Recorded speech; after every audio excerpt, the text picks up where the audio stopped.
Hi everyone, welcome back to the channel today. We're jumping into a battle that completely bends time itself.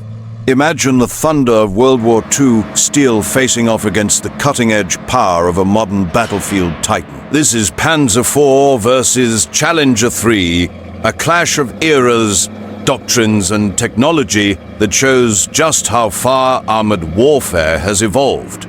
So buckle up, because this isn't just a comparison, it's a journey through history, innovation, and raw battlefield philosophy. Picture the Panzer IV rolling forward across the dusty plains of Europe in the 1940s. At the time, this machine was the backbone of Germany's armored forces. It wasn't just a tank. It was a symbol of industrial power and tactical thinking. Armed with a 75 gun in its later variants, the Panzer IV was designed to support infantry, destroy fortifications, and engage enemy armor when needed. Its boxy silhouette, riveted and welded armor, and relatively simple mechanics made it reliable for its era. Crews could repair it in the field, and commanders valued its adaptability. In World War II terms, the Panzer IV was a workhorse, never the most glamorous, but always present where the fighting was fiercest. Now fast forward decades into the 21st century and enter the Challenger III. This isn't just a tank. It's a mobile fortress packed with advanced electronics, composite armor, and a level of firepower that World War II engineers could barely imagine. Built as the next evolution of British armored dominance, Challenger III represents a modern doctrine where survivability, precision, and networked warfare are everything. This machine isn't designed just to fight tanks.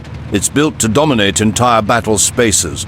Let's talk armor, because this is where the difference between eras becomes painfully obvious. The Panzer IV relied on steel armor measured in tens of millimeters.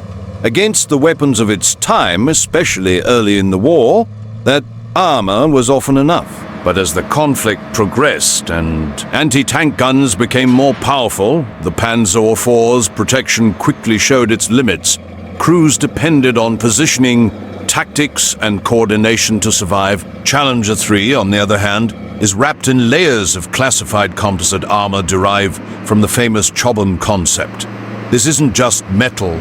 It's a complex blend of materials designed to defeat kinetic penetrators and shape charges. Add to that modern active and passive protection systems, and you have a tank that can survive hits that would have annihilated entire World War formations. Where the Panzer IV relied on courage and tactics, Challenger III relies on science.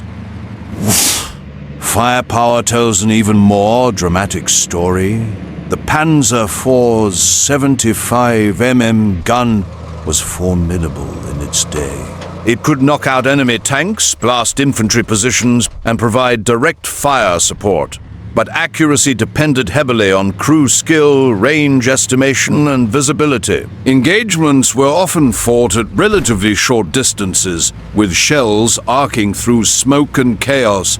Challenger III changes the game entirely. Its modern smooth-bore main gun fires advanced ammunition capable of destroying targets kilometers away with pinpoint accuracy, coupled with thermal imaging, laser rangefinders, and digital fire control systems. Challenger III can identify, track, and eliminate threats long before they even know they've been spotted.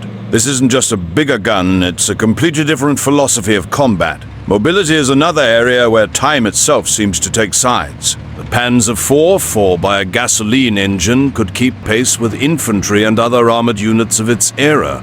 On roads and open terrain, it was effective, but mechanical reliability was always a concern, especially in harsh conditions like the Russian winter or the deserts of North Africa. Challenger III is powered by a modern engine designed for speed, torque, and endurance.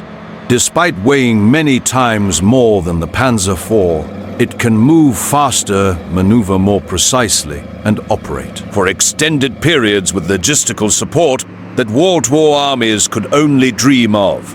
Advanced suspension systems and modern tracks allow it to dominate terrain that would have bogged down older tanks completely. Then there's the crew experience. Inside a Panzer IV, life was cramped, loud and dangerous. Crews relied on visual cues, shouted commands, and basic optics. Situational awareness was limited, and survival often came down to luck and teamwork. Inside Challenger 3, the battlefield is digitized. Crews see thermal images day and night, communicate seamlessly with other units, and receive real-time battlefield data.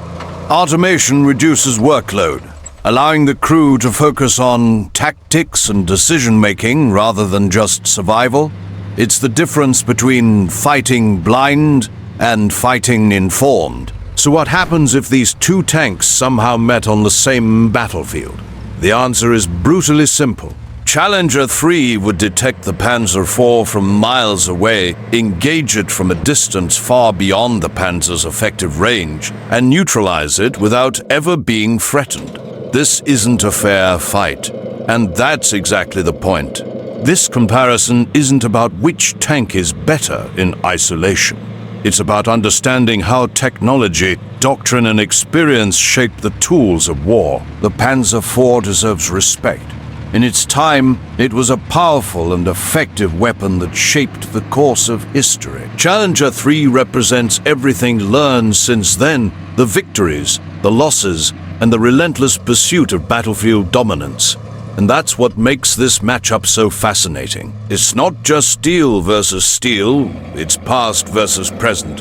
Implicity versus complexity, and survival through tactics versus survival through technology. If you enjoyed this deep dive into armored warfare across generations, don't forget to like, subscribe, and share your thoughts in the comments. Which tank comparison should we explore next? Stay tuned, because the battlefield never sleeps.